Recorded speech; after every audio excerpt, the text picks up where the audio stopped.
Je m'appelle Nadia Chiari, je suis la dessinatrice du chat Willis from Tunis. Je chronique l'actualité en Tunisie sur les réseaux sociaux, sur Facebook et Twitter. Tous les jours, je fais un dessin avec ce personnage principal qui est un chat. C'était le jeudi 13 janvier 2011, le soir, pendant le discours de Ben Ali, le dictateur tunisien qui a fui le lendemain, le 14 janvier. Donc en Tunisie, c'était assez chaotique. Il y avait un soulèvement populaire qui fait qu'on était en plein couvre-feu. C'était le troisième discours de Ben Ali pour se tenir au pouvoir. C'était sa dernière cartouche en quelque sorte, quoi, parce qu'il nous promettait de ne plus se représenter aux élections, parce que bon, il était là à vie, de baisser le prix des denrées alimentaires de base, et bien sûr de lever la censure sur Internet, parce qu'on était entièrement censuré, et de donner la liberté de presse et des médias. Alors que c'était le couvre-feu, ses partisans sont sortis dans la rue pour l'acclamer. Donc c'est pour ça que j'ai fait ce dessin où on voit le chat, qui est en fait Ben Ali, qui dit « Je vous ai compris », parce que Ben Ali n'arrêtait pas de dire « On m'a trompé, c'est pas de ma faute, je vous ai compris, je vous ai compris, je vous ai compris ».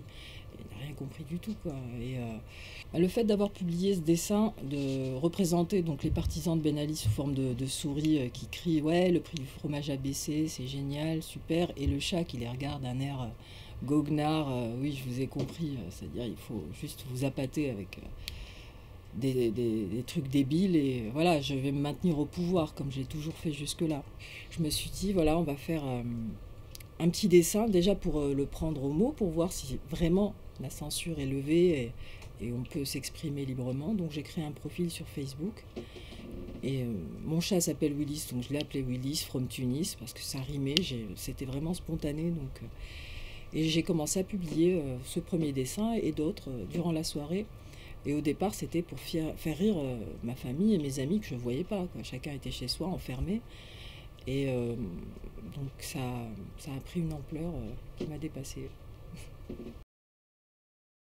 Très souvent, j'ai fait des dessins pour, là aussi, pour faire rire dans les moments où on ne doit pas rigoler, que ce soit avec mes parents, avec mes frères, avec mes amis en classe, à l'école, bien sûr, avec les profs, mais aussi avec mon mari, mes petits copains. À chaque fois que voilà, il y avait une scène de ménage entre guillemets, je tournais ça à la rigolade. Là, l'histoire, c'est voilà, les petits SMS, je t'aime, tu me manques, bisous, etc. Bon, j'aime bien, hein, je dis pas le contraire, mais j'aime bien aussi me marrer. Donc en général, je réponds toujours des choses auxquelles on s'attend pas. Bon là, en l'occurrence, c'est si tu m'aimes vraiment, oublie pas le pain. C'est plus dans l'état d'esprit, bon, les mots c'est bien joli, parole, mais le concret, nous on veut du pain, c'est tout.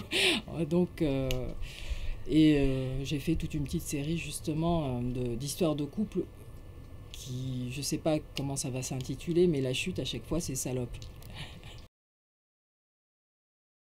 Donc ce dessin, je l'ai fait en mars 2012, donc il y a un mois. J'y tiens particulièrement parce que c'est un dessin qui représente le cycle du pouvoir. Sous Ben Ali, on avait justement des éléments qui ont fait qu'il a dégagé. Il y a eu des élections en octobre 2011 où on a élu une assemblée constituante qui est censée rédiger la future constitution en Tunisie. Et donc le parti qui a eu une majorité relative aux élections, c'est le parti Ennahda, donc le parti islamiste. Ils refont un peu les mêmes erreurs du passé. Donc j'ai fait ce cadran de montre qui commence par dégage et qui finit par dégage, donc automatiquement. Donc élection, pouvoir, intégrisme, népotisme, parce que ce parti au gouvernement ont nommé des neveux, des beaux-frères, des frères, etc. Bon, ils sont tous frères, hein, c'est logique, mais ça nous rappelle trop l'ancien régime où c'était des clans, des familles qui détenaient tout. Ensuite, corruption, parce que la corruption, c'est la chose pour laquelle, entre autres, on a lutté. La révolution a été faite contre la corruption. Donc en fait, ce dessin, quand je l'ai fait en mars, on était à dégage -20, c'est-à-dire entre népotisme et corruption. Et entre-temps, il y a eu donc des procès contre des blogueurs, des facebookers pour des images à caractère blasphématoire, pornographique, etc. Donc là, on est arrivé au stade censure, d'autant plus que là, cette semaine, au niveau du gouvernement, ils veulent monter une sorte d'équipe qui va sécuriser Internet. Sécuriser Internet, je ne sais pas ce que ça veut dire. Et ensuite, on passe à oppression. Et l'oppression, c'est ce qu'on a vécu donc, cette semaine, le 9 avril 2012. Le 9 avril en Tunisie, c'est le jour où on rend hommage aux martyrs de 1938. On a failli devenir nous-mêmes des martyrs parce que c'était une pluie de lacrymogènes et de matraques et de coups de bâton. Et donc malheureusement, ce cycle, s'il se perpétue, on va aboutir à une grogne populaire et un ras-le-bol. Donc voilà, ce dessin-là, je l'ai fait juste comme une sorte de mise en garde. C'est pour ça que le chat dit tic-tac, le temps tourne. Ne refaisons pas les mêmes erreurs, quoi. Courageux, je ne sais pas. Je pense que je suis plutôt inconsciente, mais depuis la Révolution en Tunisie, tout le monde s'exprime à travers les réseaux sociaux. Tout le monde parle et librement. Donc je pense que ça va être très difficile de nous mettre tous en prison.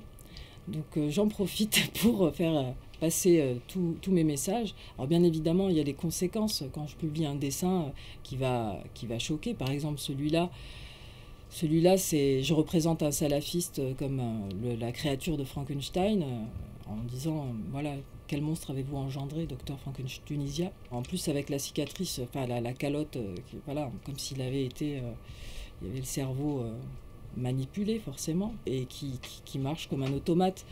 Donc, c'est me moquer des salafistes, et se moquer des salafistes, c'est pas recommandé en général, parce que la réponse est immédiate. Donc bon, pour le moment, ça va, hein, j'ai pas de soucis. J'ai beaucoup d'insultes, de menaces, mais c'est pas... Après, on n'est jamais à l'abri d'un allumé, mais bon, pour le moment, ça va. Donc s'attaquer à l'intégrisme, c'est toujours dangereux parce que justement, c'est de l'intégrisme. Il n'y a pas de quartier, quoi.